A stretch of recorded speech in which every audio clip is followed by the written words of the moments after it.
اطلب العلم أخي فهو درب به نور به ترقى به تحيا عالما حرا فخور. اطلب العلم أخي فهو درب به نور به ترقى به تحيا عالما حرا فخور. بسم اللہ الرحمن الرحیم.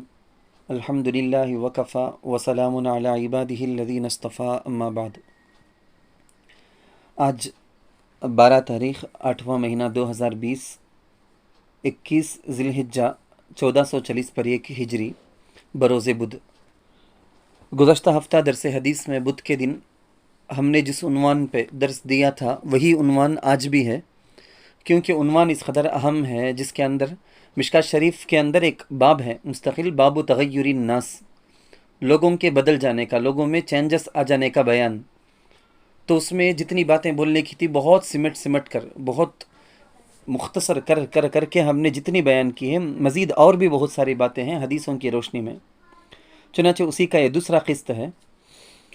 حضرت مرداس اسلمی رضی اللہ عنہ، ایک حدیث ہے، عن مرداس الاسلمی رضی اللہ عنہ قال قال رسول اللہ صلی اللہ علیہ وسلم يذهب الصالحون الاول فالاول وتبقى حفالة كحفالة الشعير او التمر لا يباليهم الله بالة. رواہ البخاری. مشکوٰۃ شریف باب تغیر الناس کے اندر بخاری کے حوالے سے یہ حدیث ہے، صحیح بخاری میں یہ حدیث ہے. اللہ کے رسول صلی اللہ علیہ وسلم فرماتے ہیں کہ نیک لوگ ایک ایک کر کے رخصت ہو جائیں گے، ایک ایک کر کے جائیں گے، اچھے لوگ ایک ایک کر کے اٹھتے چلے جائیں گے. جیسا آپ دیکھ رہے ہیں، ایک زمانے سے دیکھ رہے ہیں، رمضان کے بعد سے کتنے سارے بڑے بڑے اللہ والے بزرگان دین، اللہ کے پسندیدہ چہیتے بندے جو دنیا میں تھے، زمین میں تھے، ایک ایک کر کے اٹھتے جا رہے ہیں. باقی رہ جائیں گے ردی لوگ ہی بچیں گے. جسے جو میں ردی ہوتی ہے نا، بیکار تل چھٹ جو بولتے ہیں، چھاننے کے بعد، جیسے آٹے میں ردی ہوتا ہے، کھجوروں میں ردی ہوتے ہیں کہ چھاننے کے بعد، چھانٹنے کے بعد جو بچ جاتے ہیں، اچھا سب سلیکٹ کر کے ترکاری دکانوں میں آپ نے دیکھا ہوگا، سبزی کی دکانوں میں اچھا لوگ چھانٹ کر لے لیتے ہیں. جو بچ جاتا ہے، ٹوٹا ہوا، سڑا ہوا، گلا ہوا، بیکار کا کچرا، بھوسا، ایسے جو ہیں، ایسے ہی قسم کے لوگ اب باقی زمین میں رہ جائیں گے. اس حدیث میں اللہ کے رسول صلی اللہ علیہ وسلم نے فرمایا ہے، ردی کی مقدار کتنی بھی زیادہ کیوں نہ ہو، چاہے کتنی ہی ہو. ہم لوگ آج مسلمانوں کی بہت بڑی تعداد ہے، لیکن اگر اچھے سارے کے سارے اگر وہ اٹھتے چلے گئے، اب باقی جو بچے ہوئے ہم جیسے ردی قسم کے لوگ، چاہے کتنے زیادہ ہو، کوئی فرق نہیں پڑتا، ان کی کوئی قیمت نہیں ہوتی ہے. جو ٹوٹا ہوا ہوتا ہے، سبزیوں کے اندر جو ٹوٹی ہوئی ہوتی ہیں، خراب سڑی ہوئی، ان سب کو سبزی دکان والا، سبزی منڈی والے، ترکاری دکان والے، پھل دکان والے اٹھا کر جانوروں کے لیے پھینک دیتے ہیں. وہ بالکل کہیں اللہ معاف کرے، کہیں ہماری یہی حالت تو نہیں کہ مسلمانوں میں ہم اس قسم کے ردی قسم کے تھے کہ جس کی وجہ سے ہم اللہ کی نگاہوں سے گر گئے؟ کہیں ایسا تو نہیں. ایسے ہی ردی قسم کے گھٹیا لوگ جو بے حیثیت ہوں گے، لا یبالیہم اللہ بالتن، اللہ تعالیٰ کو ان کی کوئی پرواہ نہیں ہوگی. اگرچہ کہ سینسکس کے اندر مردم شماری میں، گنتی میں ہمارا بھی نام مسلمانوں کے اندر، ہمارا بھی نام مسلمانوں میں شمار ہونے لگے، مسلمانوں کی تعداد میں ہم جیسے لوگوں کی وجہ سے بہت بڑی تعداد دکھائی دے، مگر ایمان اور عمل صالح سے ایسے لوگ جن کے بارے میں حدیث میں کہا گیا ردی قسم کے لوگ، ان لوگوں کا ایمان ان لوگوں کے پاس نہیں ہوگا، عمل صالح ان لوگوں کے پاس نہیں ہوگا. یعنی جن چیزوں کی اللہ کے یہاں قدر ہے، قیمت ہے، ویلیو ہے، وہ چیزیں ان کے پاس نہیں رہیں گی. اسی وجہ سے یہ لوگ ردی ہیں، یہ لوگ اچھے نہیں ہیں. اللہ کے پاس جس چیز کی قیمت ہوتی ہے اس سے یہ لوگ خالی ہوں گے.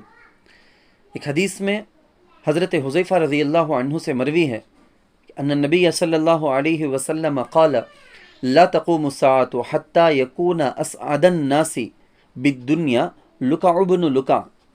ترمذی شریف کے حوالے سے ایک حدیث ہے، حضرت حذیفہ رضی اللہ عنہ روایت کرتے ہیں، اللہ کے رسول صلی اللہ علیہ وسلم نے فرمایا، قیامت قائم نہیں ہوگی جب تک کہ دنیا کو حاصل کرنے میں لوگوں میں سب سے زیادہ کامیاب وہ شخص ہوگا جو کمینے کا بیٹا کمینہ ہوگا، رذیل اخلاق والا، کمینہ قسم کا آدمی، برا شخص ہوگا، کہ باپ اور بیٹے دونوں کے دونوں دنیا داری اور سرداری میں سب سے آگے ہوں گے، جبکہ حالات خراب ہو چکے ہوں گے، لوگوں کے اندر سے اچھائی کی محبت ختم ہو کر برائی کی نفرت بھی نکل چکی ہوگی. برائی کو برائی سمجھیں گے بھی نہیں۔ حضرت مصعب بن عمیر رضی اللہ عنہ کا واقعہ جو حدیث کی روشنی میں ہے، میں اس کو سنانا چاہوں گا۔ ہاں، بات یقیناً لمبی ہو جائے گی۔ ایک واقعہ ہے، حضرت علی کرم اللہ وجہہ سے روایت ہے، پوری تفصیل کے ساتھ میں انشاءاللہ اس کو سناؤں گا، آپ لوگ توجہ سے سنیں، اس مضمون کو آپ اپنے ذہن میں محفوظ کریں، اس مضمون کو آپ اپنے بچوں کو سنائیں، اپنے بچوں کو، لڑکوں کو، لڑکیوں کو آپ سنائیں، سمجھائیں۔ حضرت علی ابن ابی طالب، حدیث کا متن بھی پڑھ دو۔ ان علی ابن ابی طالب رضی اللہ عنہ قال انا لجلوس مع رسول اللہ صلی اللہ علیہ وسلم فی المسجد۔ بہت لمبی حدیث ہے۔ حاصل اس کا یہ ہے کہ بنو قریظہ کے ایک صاحب ہے محمد ابن کعب قرظی رحمہ اللہ، جو غالباً تابعی ہیں۔ وہ کہتے ہیں کہ مجھ سے ایک شخص نے بیان کیا جس نے حضرت علی رضی اللہ عنہ سے براہ راست یہ روایت سنی تھی۔ حضرت علی رضی اللہ عنہ فرماتے ہیں کہ ہم لوگ مسجد نبوی کے اندر رسول اللہ صلی اللہ علیہ وسلم کے ساتھ بیٹھے ہوئے تھے، اتنے میں سامنے سے مصعب بن عمیر رضی اللہ عنہ تشریف لائے۔ یہ مصعب بن عمیر رضی اللہ عنہ سن 3 ہجری شوال میں، ہجرت کے بعد تیسرے ہی سال میں شوال کے مہینے میں ہونے والی غزوہ احد کے اندر، اس غزوے میں یہ شہید ہو گئے تھے۔ تو پھر یہ واقعہ مدینہ کی ہجرت کے فوراً بعد ہی کا ہوا ہوگا۔ خیر، مصعب بن عمیر رضی اللہ عنہ مسجد نبوی کو اس حال میں آئے، حضرت علی فرماتے ہیں اس حال میں آئے کہ ان کے اوپر صرف ایک چادر تھی جس میں چمڑے کا پیوند، جو رفو لگاتے ہیں نا، رف جس کو کہتے ہیں، جہاں کہیں کپڑے پھٹ جاتے ہیں تو اس کو ٹیلر کے پاس دے کے خوب مار دیتے ہیں، دھاگے اس میں سلا دیا جاتا ہے تو وہ پھٹن غائب ہو جاتا ہے، چھپ جاتا ہے، لیکن وہاں پر جو وہاں پر کپڑے کا پھٹا سا رکھ کر یہ کچھ کر کے آلٹریشن جو کرتے ہیں وہ دکھائی دیتا ہے۔ ایسے ان کی چادر میں چمڑے کا ایک پیوند لگا ہوا تھا۔ جب رسول اللہ صلی اللہ علیہ وسلم رحمت للعالمین نے ان کو اس حال میں دیکھا تو اللہ کے رسول صلی اللہ علیہ وسلم رو پڑے۔ آپ کی آنکھوں سے آنسو مسلسل جاری رہی، روتے رہے، اس فراوانی کو یاد کر کے، اس مالداری کو یاد کر کے جو کہ اسلام لانے سے پہلے مکۃ المکرمہ میں ان کو حاصل تھی۔ حضرت مصعب بن عمیر کو یہ زبردست کپڑے پہنتے تھے، مکۃ المکرمہ میں جب تھے اسلام لانے سے پہلے وہ زبردست کپڑے پہنتے تھے، روز نیا کپڑا، ہمیشہ قیمتی اور عمدہ کپڑے ہی پہنا کرتے تھے۔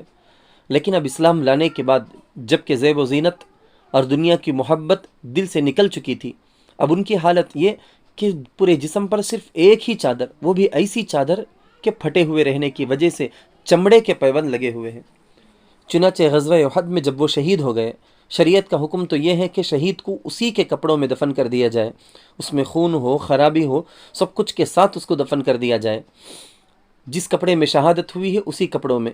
تو دیکھا گیا کہ ان کے بدن پر صرف وہ ایک ہی چادر تھی، کالی سفید دھاری والی چادر، لکیروں والی، جو اتنی چھوٹی تھی کہ اوپر کھینچ کر سر چھپاتے تو پیر کھل جاتے، پیر چھپاتے تو سر کھل جاتا تھا۔ بالآخر رسول اللہ صلی اللہ علیہ وسلم نے حکم دیا کہ چادر سے سر چھپا کر پیروں پر اذخر گھاس ڈال دو، جو کہ چوڑے پتے والی گھاس ہوتی تھی۔ جبکہ معمولی سے معمولی آدمی بھی کم از کم 2 کپڑے تو 2 چادروں کا تو مالک ہوتا ہی تھا، مگر ان کے پاس اتنی غربت کہ صرف ایک چادر تھی۔ دین کے لیے انہوں نے سب کچھ قربان کر دیا تھا۔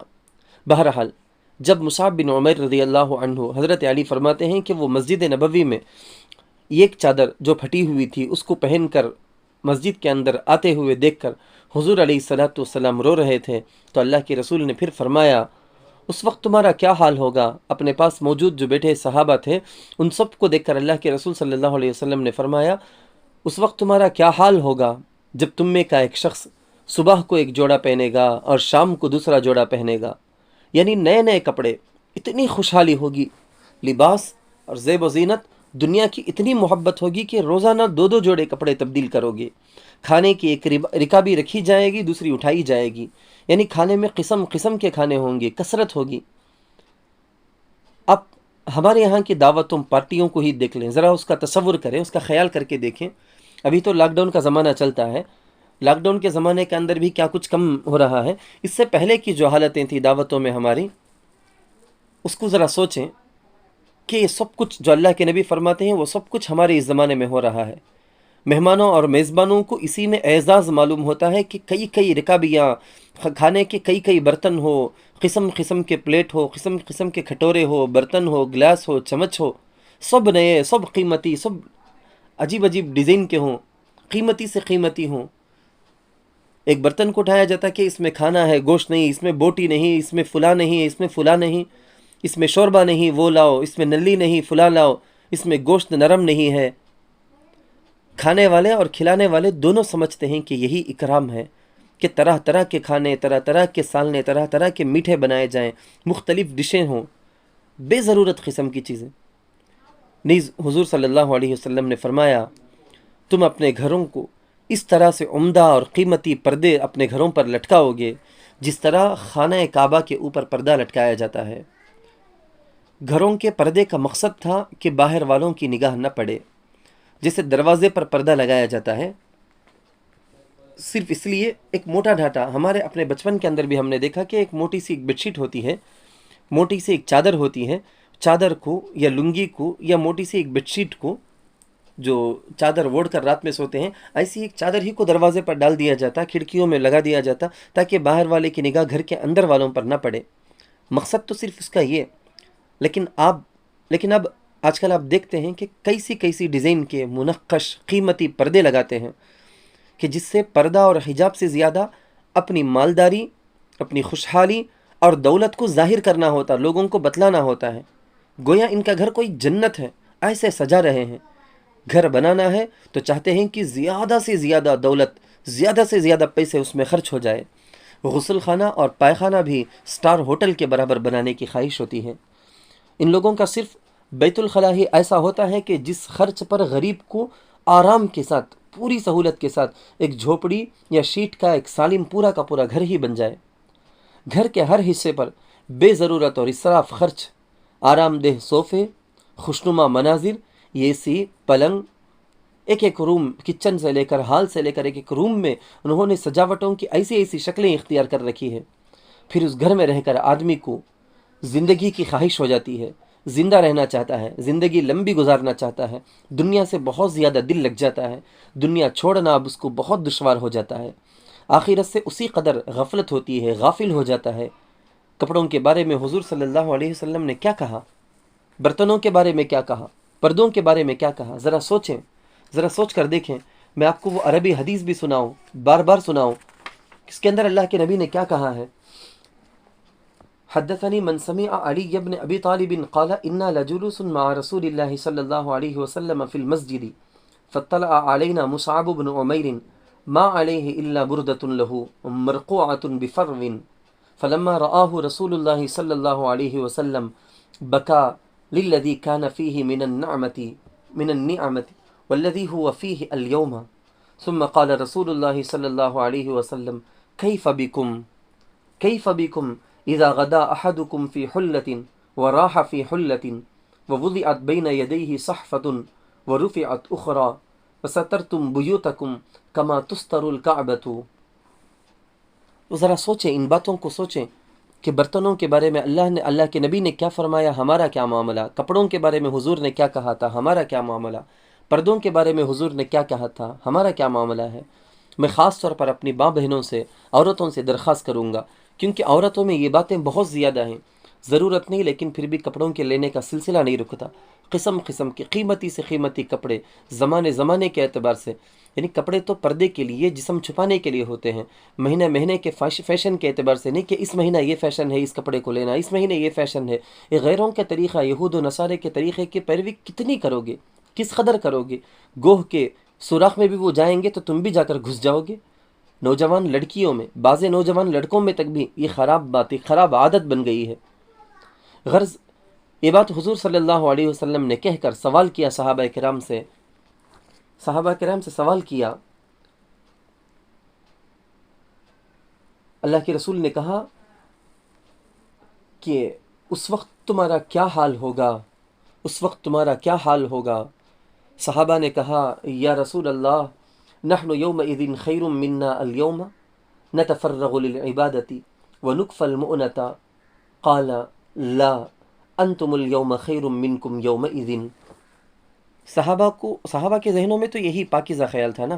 تو انہوں نے کہا اگر ایسی حالت یا رسول اللہ جیسے آپ کہتے ہیں کہ قسم قسم کے کپڑے، قسم قسم کے کھانے، قسم قسم کے پردے، یعنی ساری مال و دولت جمع ہو جائے گی، تو اس وقت ہمارا حال آج کے زمانے سے بہتر ہوگا. لوگوں کو عبادت کے لیے فرصت ہی فرصت ہوگی، ضروریات سے بے فکری ہو جائے گی کہ بیوی کیا کھائے گی، بچے کیا کھائیں گے، کیا خریدوں گا، کیا لوں گا، اس کی فکر نہیں ہوگی، کیونکہ مال تو بہت کچھ ہے. جتنا آرام ہوگا آدمی کو اسی قدر اطمینان سے وہ عبادت کرنے لگے گا. یہ کون کہہ رہے ہیں؟ یہ صحابہ کرام کہہ رہے ہیں. یہی ہیں صحابہ کرام، ان کو آخرت کی اور اللہ کی رضامندی ہی کی یاد آتی تھی ہمیشہ. حالانکہ صحابہ کرام نے ایسی حالات دیکھی نہیں، صرف سن کر یہ کہہ رہے ہیں. جن حالتوں کے بارے میں اللہ کے نبی نے کہا ان حالتوں میں ہم آج ہیں. ہم دیکھیں کیا صحابہ کرام کی وہ جو خواہش ہے کیا اسی کے مطابق ہم چل رہے ہیں؟ نبی کی پیشن گوئی آج کل کی حالت پر پوری طرح صادق آتی ہے. صحابہ کرام کا تو کیا حال تھا؟ بدن پر صرف ایک چادر، اس پر بھی پیوند، اور پیوند کے لیے بھی کپڑے نہیں، وہ پیوند بھی لگائے ہیں چمڑے سے. ان کا یہی حال تھا کہ پیٹ پر پتھر باندھتے تھے. 10 رقم کے کھانے نہیں، نہ قسم قسم کے برتن. وہ تو بھوک اور فاقے کی وجہ سے غشی کھا کر، چکر کھا کر گر جاتے تھے.